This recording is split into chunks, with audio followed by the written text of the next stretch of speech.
Hi everyone, this is Neela. I'm so excited to be making my first video for Elle Studio.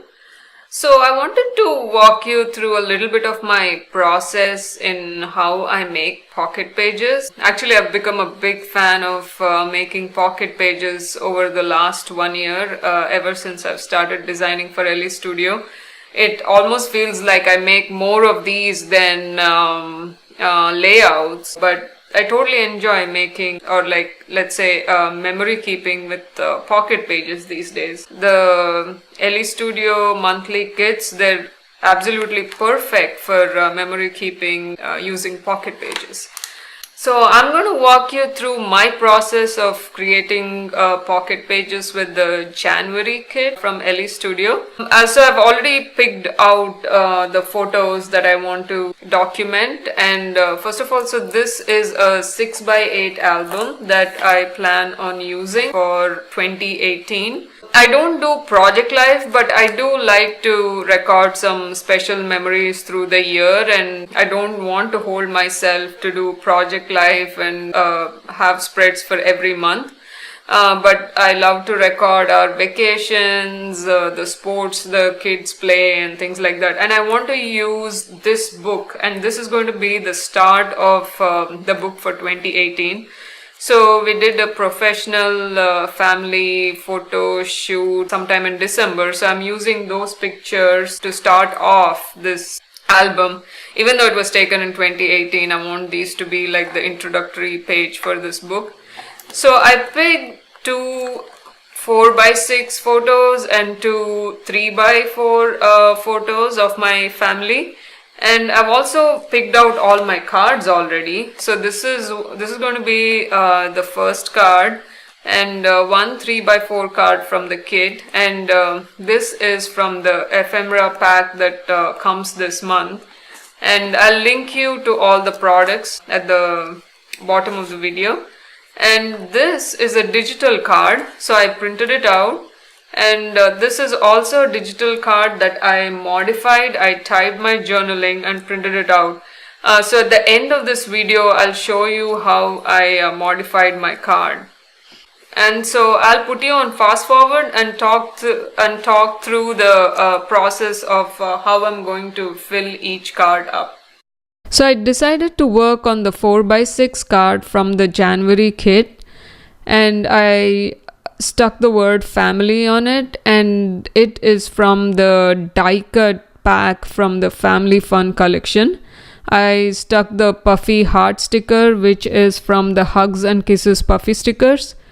I also spelled out the word welcome with the black cardstock alphabet stickers. I really love the size of these stickers. They're small and they work really well on the 4x6 and 3x4 cards. And I spent quite a bit of time trying to line all the stickers up, but they look really good even if you stagger them. If you've seen some of the work of my other fellow design team members, they've staggered them and it looks really good. And then I stamped 2018 with the dated stamp, and I used the archival ink for that. And I also spelled out the word details with the dark teal cardstock alphabet.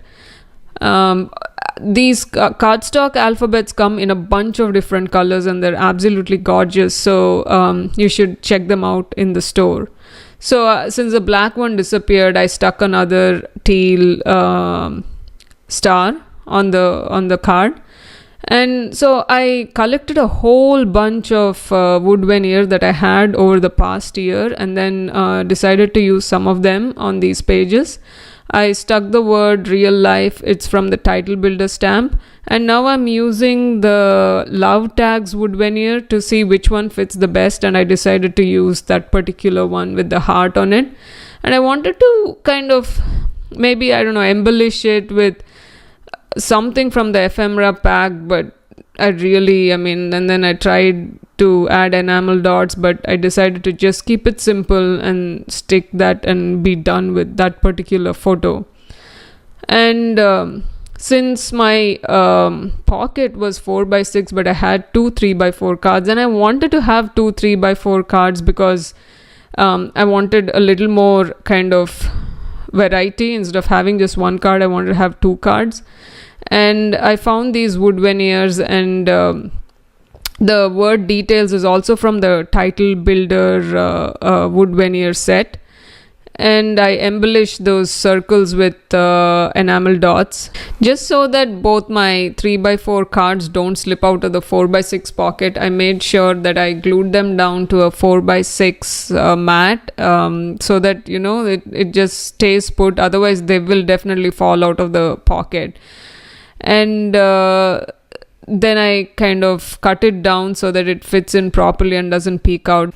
So then I moved over to the page on the right. I selected a couple of die cuts from the January kit, and also a couple of chipboard stars, a gray and a white one, and added them to my photos. So for some reason, a part of my process did not get recorded. Basically, the part where I finished these two cards. So for this card, I added small wood veneer piece that says favorite, and then I stamped from this stamp set, which is the stamp set in from January, and I'm going to link you to the stamp set below the video. And so I stamped with the same ink, the archival ink that I had used for my previous stamping, and then I added a white chipboard star. And for this card, I backed it with a white cardstock, and then I added little wood veneer hearts. Actually, this set of wood veneer ephemera is one of my favorites. That is from one of the previous months, and I'll link you to this too.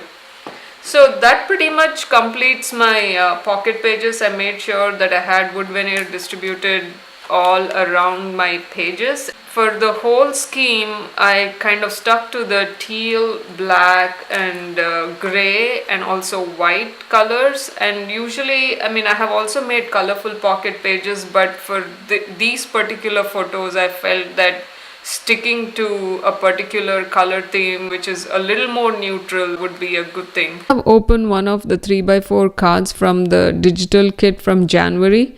And as you see, the color scheme of this card does not match the color scheme that I looked for in my pocket pages. So all I wanted was green or teal and gray stripes, but I have purple, green and blue stripes here. So this is how I went about changing the colors. So first of all, I picked the teal color from one of the teal stripes. I picked the color picker tool, and then I selected the teal color. And then what I did was I selected the paint bucket tool, and then I selected contiguous. I wanted alternate gray and teal stripes.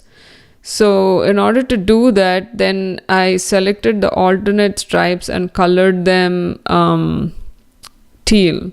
So I need to keep some gray stripes still available so that I can pick gray next. So let's see, this is already the same color, but before I color that, I need to pick the gray. Let's do that. So I'll pick the gray, and then I'll do the same thing. I have contiguous, and then I'll color the alternate ones gray.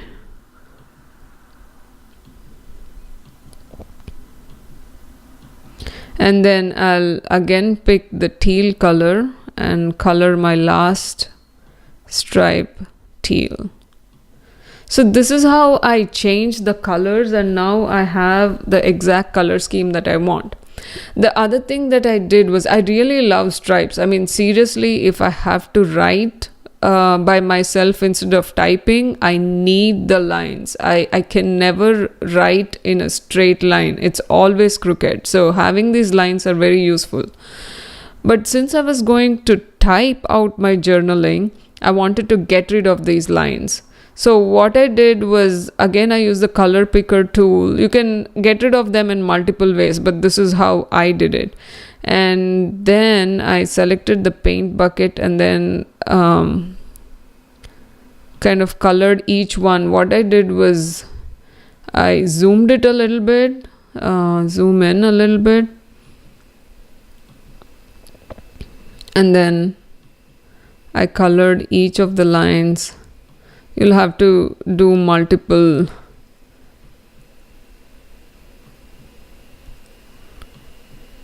color it multiple times so that it's all gone.